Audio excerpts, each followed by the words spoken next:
நாம் தமிழர் கட்சி டெபாசிட் இழந்துட்டாங்க. அதில் நின்ன வேட்பாளர்கள் யாருமே ஜெயிக்கல. இனிமேல் நாம் தமிழர் கட்சிக்கு எதிர்காலமே இல்லை அப்படின்னு சொல்லி நிறையா நண்பர்கள் பேசுகிறேங்க. அவங்களுக்கெல்லாம் ஒன்றே ஒன்று தான் நான் சொல்ல விரும்புகிறேன். நாம் தமிழர் கட்சி எப்பவுமே தோக்காது. நாம் தமிழர் கட்சியுடைய கொள்கைகள் அந்த மாதிரி.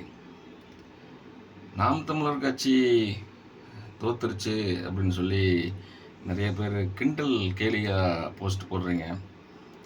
அவங்களுக்கெல்லாம் ஒரே ஒரு விஷயந்தான், 15 வருஷமாக நாம் தமிழர் கட்சி ஜெயிக்கவே இல்லை. அது ஜெயிக்காதுன்னு எங்களுக்கும் தெரிஞ்சு தான் நாங்கள் அந்த கட்சியை சப்போர்ட் பண்ணுறோம்.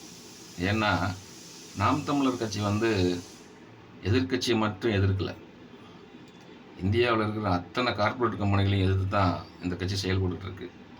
அதனால் அவ்வளவு எளிதான வெற்றியை நாம் தமிழர் கட்சிக்கு கொடுத்துட மாட்டாங்க.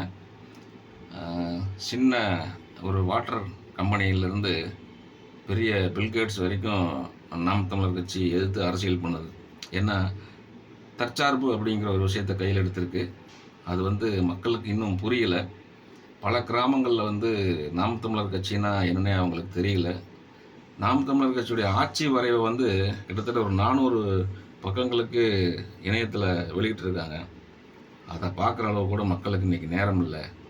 ஏன்னா மக்களுக்கு ஏதோ ஒரு விஷயம் தேவைப்படுது. அது ஒரு திரைக்கவர்ச்சி அல்லது ஒரு பிரபலமான ஒரு முகம், அப்படி தான் அவங்க யோசிக்கிறாங்க.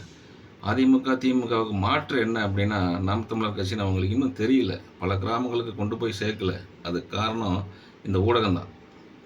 ஊடகம் ஒரு சாராருக்கு மட்டுமே விளம்பரத்தை தேடி கொடுத்துட்டு இருக்குது. நாம் தமிழர் கட்சி மாதிரி உண்மைக்கு நிற்கிற ஒரு கட்சியை அவங்க என்றைக்குமே சப்போர்ட் பண்ணினதில்லை. ஏன்னா அவங்களும் கார்ப்பரேட் கைக்கூலி தான். எந்த ஒரு கட்சி தன்னை அதிகமாக விளம்பரப்படுத்திக்கிறதோ அதை மட்டும்தான் மக்கள் விரும்புகிறாங்க. பொய்யான வாக்குறுதிகளை நம்புகிறாங்க. ஆனால் உண்மையாக இருக்கிற அந்த நாம் தமிழர் கட்சிக்கு என்றைக்குமே ஒரு நம்பிக்கைத்தன்மை இன்றைக்கு வரைக்கும் மக்கள்கிட்ட வரல. அதனால் நாம் தமிழர் கட்சி நாங்கள் மக்கள்கிட்ட இன்னும் அதை கொண்டு போய் சேர்க்கணும். பல கிராமங்களில் நாம் தமிழர் கட்சியும் சீமானையும் யாருக்குமே தெரியல. அதே வேளையில் இந்த நாம் தமிழர் கட்சி ஏன் தோற்று போச்சு அப்படின்னா அதுக்கு விஜயோட வரவு மட்டுமே காரணம் இல்லை. அப்படி பார்த்தா ஆரம்பத்தில் கேப்டன் வந்தாங்க, அதுக்கப்புறம் கமல் வந்தாங்க, இப்போ விஜய் வந்திருக்கிறாங்க. நாளைக்கு இன்னொரு நடிகர் வருவார். அப்போது காலங்காலமாக நாம் தமிழர் கட்சி ஒரு பெரிய போராட்டத்தை சந்திக்கணுமே தவிர இவங்களை எதிர்த்து அரசியல் பண்ணிக்கிட்டே தான் இருக்கணுமே தவிர ஆட்சிக்கு வர்றதுங்கிறது அவ்வளவு எளிசாக விட்டுற மாட்டாங்க.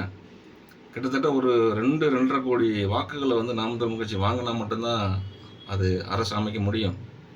அந்த ஒரு எதிர்காலம் எப்போ அப்படிங்கிறது எங்களுக்கு தெரியல. தெரியாமல் நாங்கள் அந்த கட்சியை பின்தொடர்ந்து பயணிச்சுக்கிட்டு இருக்கிறோம். என்னைக்காவது ஒரு நாள் அந்த 2.5 கோடி வாக்குகள் நாங்கள் இலக்காக எட்டுவோம். அதுவரையும் அண்ணன் சீமான் அவர்கள் எங்களை வழிநடத்துவார். அவரை விட்டுட்டு போகிற ஐடியாவும் எங்களுக்கு இல்லை, எங்களை விட்டுட்டு போகிற ஐடியாவும் அவருக்கு இல்லை. நாம் தமிழர்.